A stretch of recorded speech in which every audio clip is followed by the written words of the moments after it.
En el jardín de la fe, exámenes de fe. Este mundo es una escuela de fe. Toda la finalidad de la vida del hombre es aprender la fe y por lo tanto todos los sucesos que nos ocurren en nuestra vida cotidiana son exámenes de fe. En este capítulo traeremos ejemplos de incidentes comunes que parecen casuales y naturales, pero en verdad son dirigidos por la divina supervisión en todos los detalles para el examen de la fe. Aprendamos, con la ayuda del Creador, cómo aprobar esos exámenes con éxito. La calificación del hombre demuestra su grado de fe y qué tipo de vida tendrá en este mundo y en el venidero. Pare al costado de la ruta. Un hombre que es detenido por un policía de tránsito, con justicia o no, está pasando una prueba de fe y debe conducirse según las 3 reglas de la fe. ¿Qué aprendimos? A. Creerá que así el Creador quiere y de por sí no culpará a nadie, no a sí mismo y no al otro conductor por el cual se vio envuelto en esta infracción de tránsito, no a su esposa que lo apremió a viajar rápido, ni tampoco al policía que lo molesta, porque incluso si lo detuvieron injustamente y no según las leyes de este mundo, según las leyes del Creador, todo es verdaderamente justo. B.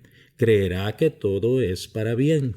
Dejando de lado su razonamiento, debe ignorar lo que su mente entiende y determina que lo que le pasa no es bueno. Él debe alegrarse y agradecer al Creador que le mandó a este policía y creer que seguramente se oculta en este acontecimiento una salvación que es para su bien eterno. C. Creerá que cada cosa tiene una causa y finalidad, que no hay tribulaciones sin transgresiones y que este policía es solo para la vara del Creador, que le fue enviado para estimularlo a arrepentirse por alguna falta o pecado, aunque existe una causa natural por la que fue detenido. Esta es sólo una causa desencadenada desde lo alto según lo que le fue decretado en el tribunal celestial. Por esto examinará sus actos y buscará el motivo de lo que le ocurre. Habla con el Creador. Por lo tanto, antes de empezar a hablar con el policía, examinará sus actos, se arrepentirá interiormente y le dirá al Creador: Señor del universo, ante ti todo está al descubierto. Tú sabes por qué transgresión me mandaste esta prueba. Por favor, ayúdame a triunfar en este examen y pasarlo con fe. Ten la bondad de perdonarme y ayúdame a saber lo que quieres de mí. Por mi parte, me comprometo a donar una determinada cantidad para caridad. Por favor, no me castigues por medio de este policía. Apiádate de mí. Dame las buenas condiciones para que logre reparar la transgresión por la cual debo ser castigado. Y por supuesto, no se quejará y no se enojará con el policía y no lo adulará. De ninguna manera discutirá con él y por supuesto no lo insultará o humillará. Si se comporta así, su calificación en el examen de la fe será muy buena y disfrutará de su recompensa en el mundo venidero. Obviamente saldrá sin daño de su encuentro con el policía, pero incluso si es dañado, lo recibirá con amor y con la creencia de que todo es para bien y que esto no le causará ningún pesar ni tristeza. Encontramos que gracias a la fe podrá el hombre lograr una buena vida ya en este mundo. Contrariamente, el hombre al que le falta fe cree que el policía es quien determina el castigo que recibirá, como si fuera un acto natural y no un decreto divino. Por eso, enseguida adula al policía y se complica todavía más, pues esto es un principio de la conducta del Creador, quien no confía en él, sino en alguna otra persona o cosa. Le retira su supervisión y lo deja en manos de lo que confía. Por lo tanto, cuando adula al policía en la mayoría de los casos, el policía se vuelve más cruel y cuando éste no lo complace empieza a maldecir y despreciarlo. Y entonces el resultado es claro: enojo, amargura, frustración, etc. Muchas veces el policía ofendido le agrega una multa mayor, busca más cosas para reportar y lo peor de todo, es muy probable que al hombre se le sume otro grave pecado, el de entre una persona y otra, porque generalmente la ofensa al policía es injustificada y tendrá que pagar por ese pecado si no se arrepiente. Es importante acentuar que el arrepentimiento por pecados de entre una persona y otra no es fácil, porque además de tener que pedir disculpas al Creador por haber transgredido su precepto y afligido a otro hombre, también tendrá que buscar al policía ofendido y apaciguarlo hasta que le perdone completamente. Si el perdón de la persona ofendida no le servirá al hombre, el arrepentimiento y el retorno al Creador, ¿por qué él no perdona en lugar del hombre ofendido? De esto debemos entender cuánto cuidado se necesita en los asuntos de entre una persona y otra, pues durante el tiempo en que hay en el mundo gente ofendida que no le perdona al hombre su ofensa, existe sobre él un juicio muy grave, que es la causa de la mayoría de sus angustias.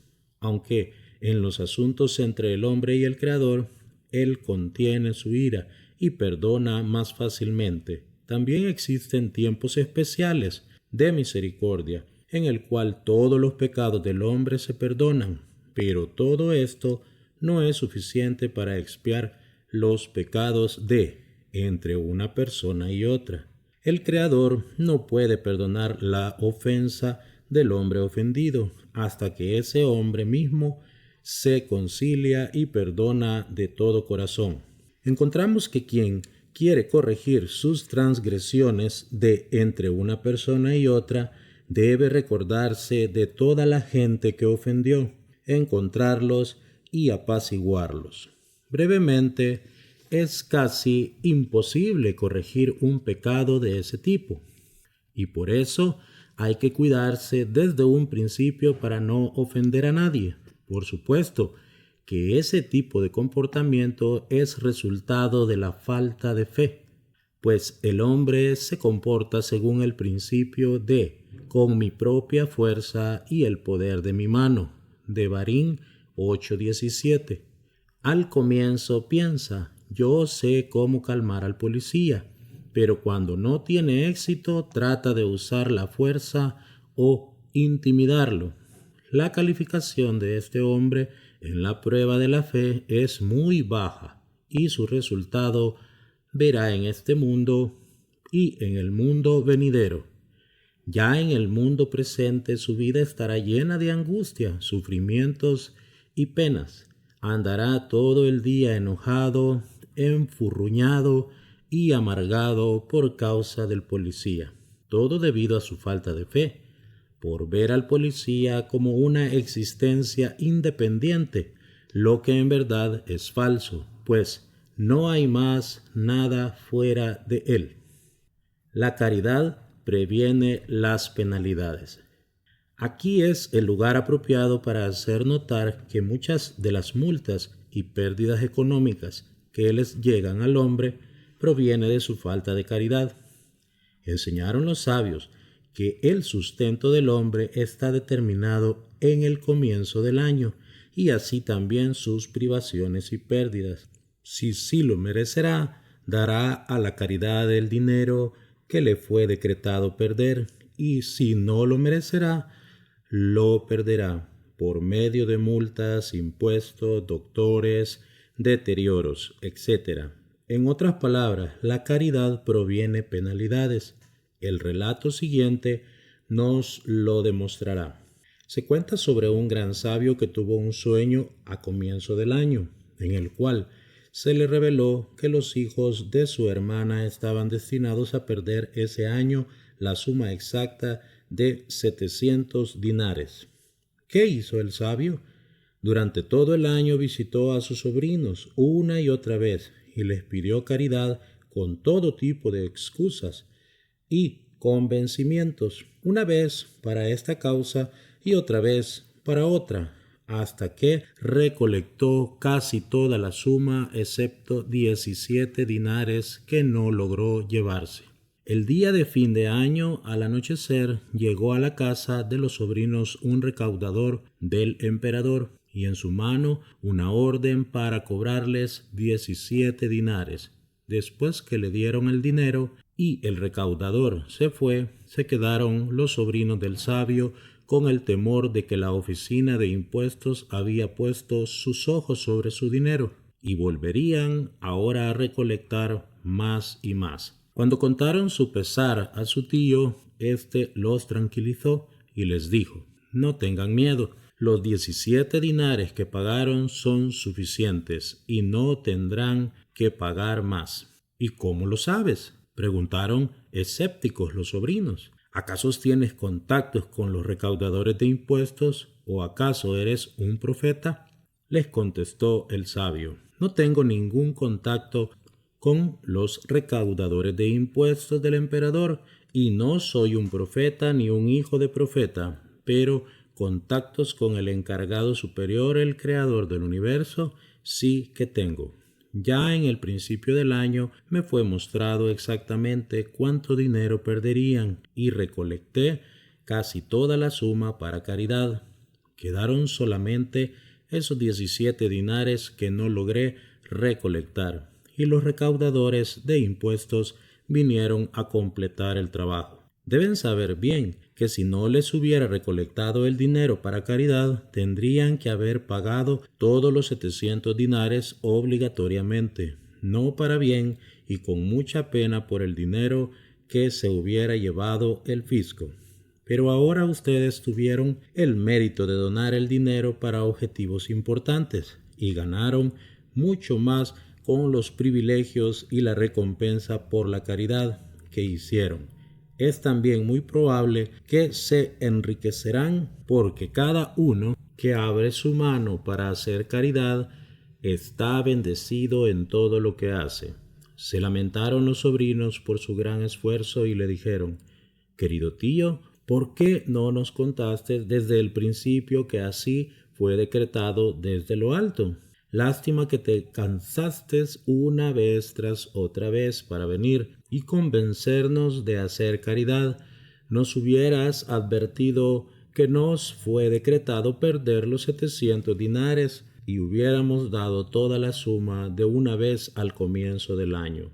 Yo quise que lograran hacer caridad por la caridad en sí, sin ningún interés personal y no para salvarse de un decreto celestial», les respondió el sabio. Los sobrinos le agradecieron y debido a que así eran las cosas y que aceptaron que cada año se le decreta al hombre cuánto perderá, desde aquel momento ellos buscaron todas las posibilidades y oportunidades para hacer cuanta más caridad posible, entendiendo el gran poder de este elevado precepto. Hemos visto que muchas veces el hombre tiene que pagar multas solamente para completar la suma que le fue decretada, perder en ese año, porque hay una contabilidad en el cielo que se preocupa de que el hombre pierda la suma entera que le fue decretada, pero si lo mereciera y se hubiera adelantado y dado ese dinero en caridad, se hubiera salvado de toda pena en forma de pago de multas. Y lo más importante, lograría cumplir el gran precepto de la caridad, que ciertamente lo salvaría de muchas penas y tribulaciones. Expiación de pecados. Además de lo que al hombre le fue decretado perder, según el tribunal celestial, En el comienzo del año hay veces que le llegan pérdidas adicionales para expiar sus pecados. Aquí también tiene la alternativa, dar su dinero en caridad por su libre albedrío con alegría y merecer así la expiación de los pecados y la recompensa por el cumplimiento del precepto de la caridad.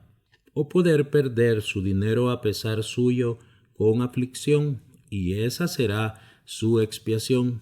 De aquí debe el hombre aprender a no cerrar su mano a la caridad. Al contrario, debe buscar caminos y subterfugios para donar grandes sumas en cada oportunidad, porque es muy probable que ese mismo dinero que da le fue decretado perder.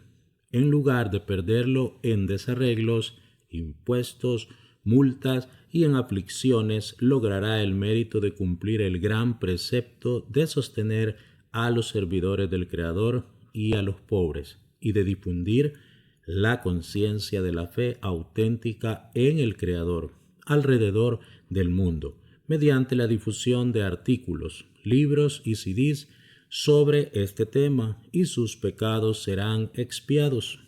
Por lo tanto, cuando el hombre comete una infracción de tránsito y es detenido por un policía, inmediatamente debe hacer el cálculo.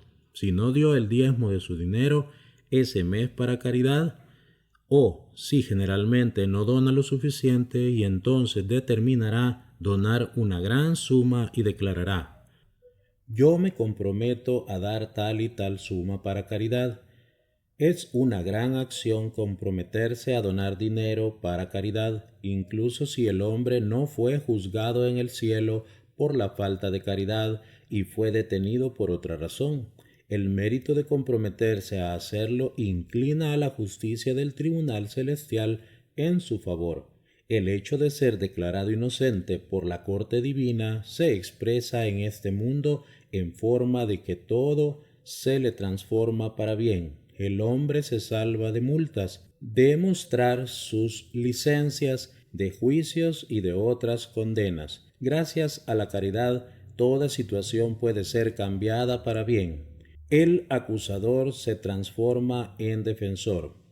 El hombre que es procesado en un tribunal está en una prueba de fe y debe conducirse según sus 3 reglas. Debe saber que hay un juicio estricto sobre él en el cielo, y por eso no hay ninguna diferencia si es absuelto y según las leyes del país es inocente o es culpable, sin esperanza de ser declarado inocente. De cualquier manera debe arrepentirse y retornar al Creador, pues se le está insinuando claramente desde lo alto que está bajo un juicio estricto. El hombre debe saber que también el resultado del juicio en la tierra está determinado en el cielo. Cuando se enfrente a un juez de carne y hueso, en ese mismo momento estará siendo juzgado por el tribunal celestial según sus méritos y deudas. El veredicto decidido en el cielo será puesto en el corazón del juez del tribunal humano para su bien o para su mal.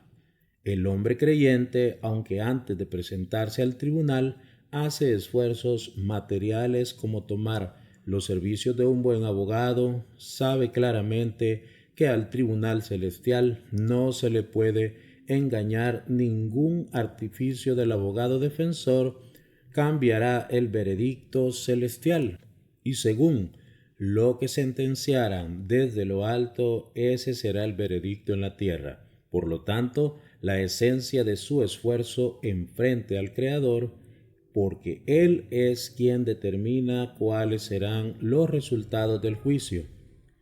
Aunque este hombre sabe que según las leyes del país no tiene ninguna esperanza de ser declarado inocente, no se asusta, sino que se dirige al Creador y se confiesa frente a Él, pide perdón, se arrepiente, se compromete a corregir sus acciones y nunca repetirlas, y luego adopta la decisión de cambiar para bien. En resumen, él tratará de retornar al Creador de la mejor manera posible, porque sabe que solamente esto le ayudará. en su juicio. Por el contrario, incluso si sabe que según la ley del país debe ser declarado inocente en el juicio, el hombre creyente no confiará en esto, sino que se arrepentirá cuanto le es posible, pues no sabe si el tribunal celestial será declarado inocente, porque si allí es culpado, obligatoriamente será culpado en el tribunal humano, aunque sea inocente según las leyes del país. Por lo tanto, se arrepentirá de todas maneras y tendrá la esperanza que en el verdadero juicio en el cielo saldrá inocente. Por supuesto que si se esforzó lo más posible para arrepentirse, incluso si no sale completamente limpio en el juicio humano, le ayudará de una manera u otra a mitigar su veredicto y a aliviar la forma en que pasará lo que fue ordenado. Pero debe también prepararse mentalmente a la posibilidad de no salir inocente, pues quién sabe si su arrepentimiento es suficiente para eximirlo completamente del juicio divino. Por lo tanto, si no fuera declarado completamente inocente, su prueba de fe es no atribuir esto a causas naturales como su falta de esfuerzo o la incapacidad del abogado, ni por la crueldad o insensibilidad del juez, sino solamente porque no se arrepintió y no retornó lo suficiente al Creador. Y ahora deberá aceptar el veredicto con amor y verlo como la expiación de sus pecados, y empezará a esforzarse en su arrepentimiento y plegarias hasta lograr salir de su angustia completamente. Cuando un hombre logra arrepentirse como se debe, verá con sus propios ojos cómo el Creador transforma al juez o al acusador mismo a ser su defensor y declararlo inocente. El hombre que se conduce en la forma mencionada logra la calificación excelente en el examen de la fe y ya en este mundo gozará de sus frutos. A. Se salvará de castigos. B. Se arrepentirá y fortalecerá su fe en el Creador, lo que le aproximará a Él. C. Se salvará de maledicencia, de enojo, frustración, amargura, resentimiento, de hablar mal de los demás y logrará la alegría y la fe. Todo esto lo logra ya en este mundo y por supuesto también tiene una gran recompensa esperándolo en el mundo venidero, donde también logrará un gran acercamiento al Creador por su éxito en la prueba de la fe durante su vida en este mundo lleno de ocultaciones y confusiones. Contrariamente, el hombre falto de fe piensa que el juez es quien determina su veredicto y por lo tanto está lleno de miedos, mentiras y quejas contra él y los testigos. Toda su confianza está sobre su esfuerzo y su inteligencia o la de su abogado. Es muy probable que su abogado mismo sea la causa de su condena en el juicio, puesto que si confía en él únicamente, el Creador lo condenará por su medio a propósito.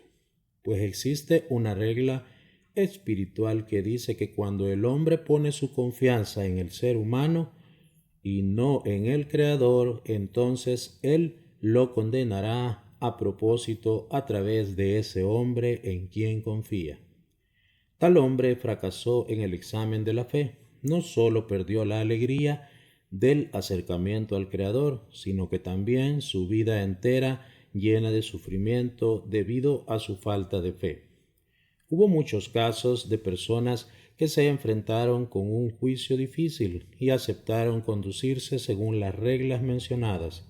Ellas se arrepintieron, rezaron y le pidieron al Creador que les anulara el edicto. Finalmente el juez mismo tomó el rol del defensor y fueron declarados inocentes en juicio. Los funcionarios. Todo tipo de autoridades como policías, jueces, maestros, oficiales de gobierno, del ejército, jefes y todo tipo de responsables y conductores deben saber que están viviendo una prueba muy grande. Si lograran aprobarla, podrán lograr grandes niveles espirituales y una gran recompensa. Cumplirán su misión e incluso llegarán a corregir todo su pasado y encarnaciones anteriores. Pero si no la aprobaran, tendrán grandes daños y muchísimos pecados cuya expiación es muy difícil. Y esto por tres razones principales. A. Un hombre que no posee un cargo público tiene generalmente contacto solo con una limitada cantidad de gente, principalmente con su familia, sus colegas de trabajo o de estudio. Por lo tanto, él no puede dañar sino a un limitado número de personas. Pero el que posee un cargo que le hace tener contacto con muchísima gente, cuyas vidas están influenciadas directamente por sus decisiones y su comportamiento, por un lado, si lograra cumplir su cargo con fe, tendrá el mérito de ayudar a mucha gente. Será bendecido en todas las áreas de su vida y tendrá una recompensa en el mundo venidero. Pero por otro lado, si no aprendiera a utilizar el dominio que tiene en sus manos con fe, afligirá a la gente que está bajo su responsabilidad y hará muchas transgresiones de entre una persona y otra. Y como ya fue mencionado, eso es muy difícil de corregir, porque deberá encontrarlos a todos y conciliarse con cada una de las personas a las cuales ofendió, lo que es casi imposible de hacer. Encontramos entonces que este hombre se prepara con sus propias manos grandes problemas, así que no deberá asombrarse si recibe golpes de todos lados y su vida se transforma en una pesadilla. B. Un hombre que tiene un cargo responsable posee una gran obligación sobre sus hombros, puesto que el éxito de la vida de los que están bajo su responsabilidad depende en gran medida de su comportamiento. Por ejemplo, la conducta de un maestro con su alumno influye a lo largo de toda su vida, para bien o para mal. Un funcionario de un ministerio puede con una breve decisión ayudar u obstaculizar el veredicto de un juez, puede determinar la vida o la muerte. Un policía puede dañar sin razón o salvar vidas, etc. C. Un hombre con cargo de responsabilidad debe corregir los rasgos de su carácter mucho más que un hombre común, porque tiene muchas y más variadas pruebas que sin buenas cualidades no podrá superar. En cada momento tiene este hombre el libre albedrío de beneficiar a la gente o causarle mal, conducirse con misericordia o con crueldad, dar beneficios o impedirlos, dar una condena grave o leve e incluso perdonar el castigo completamente. También tiene la elección de conducirse con cortesía y respeto con quien está frente a él, o por el contrario, despreciarlo, ignorarlo o avergonzarlo. Por eso este hombre debe, más que cualquier otro, conducirse con temor al Creador, buscar siempre cuál es su voluntad en cada decisión suya y tener presente que el Creador lo juzgará por cada cosa que decida. Esta es la regla. Cuando el hombre tiene un cargo de autoridad, debe verlo como una misión divina en la cual él es sólo un emisario del Creador. Por consiguiente, debe hacer el bien a la gente y con eso cumple su rol. Pero si se enorgullece por su cargo y piensa que él es el dueño de lo que está bajo su responsabilidad, fracasará y será castigado por eso. Acuérdate, tú eres solo como la mano larga del Creador. Puedes elegir ser una mano acariciante o una mano que golpea, ser su respaldo o su vara. Y debido a que el Creador causa un mal acto mediante un deudor y un buen acto mediante una persona recta, Entonces debes saber que cuando afliges a alguien es señal que eres un deudor y fuiste elegido para ser la vara. Y cuando beneficias a alguien es señal de que eres justo y fuiste elegido para ser el respaldo. Por lo tanto, el hombre poseedor de un cargo público, más que cualquier otro, no debe dejar pasar ni un día sin tener una hora entera de examen de conciencia frente al Creador, en la cual se arrepentirá y entonces siempre será recto y será elegido para ser el respaldo de los demás. Este hombre debe de hacer todo lo que está en su poder para cumplir su cargo en forma positiva. No será cruel, no ignorará las emociones de la gente y no despreciará a nadie. Por el contrario, debe aprovechar el mando que recibió sobre las personas para ayudarles y beneficiarlos y cuando necesita, en ejercicio de su cargo, corregirlas e incluso castigarlas, debe de hacerlo con gran misericordia y explicarles sus consideraciones educativas y con eso los apaciguará. Debemos saber, según las leyes del Creador, el hecho de poseer un cargo no nos da el derecho de cometer transgresiones de entre una persona y otra. Si un hombre en el mundo se afligiera gratuitamente por nosotros, entonces incluso si nos arrepentimos y pidiéramos al Creador miles de disculpas todo el tiempo que no nos reconciliemos con el hombre que afligimos, habrá una gran acusación sobre nosotros en el cielo. Contrariamente, si beneficiáramos a alguien y le ayudáramos a mejorar sus acciones, entonces nuestra recompensa será infinita, porque esto influirá sobre todas las futuras generaciones de esa persona durante toda la eternidad. Debemos recordar muy bien la siguiente regla de los sabios. Hay encima de ti un ojo que ve, un oído que oye, y todos tus actos están inscritos en su libro. Amigos, Hashem bendiga la obra de sus manos.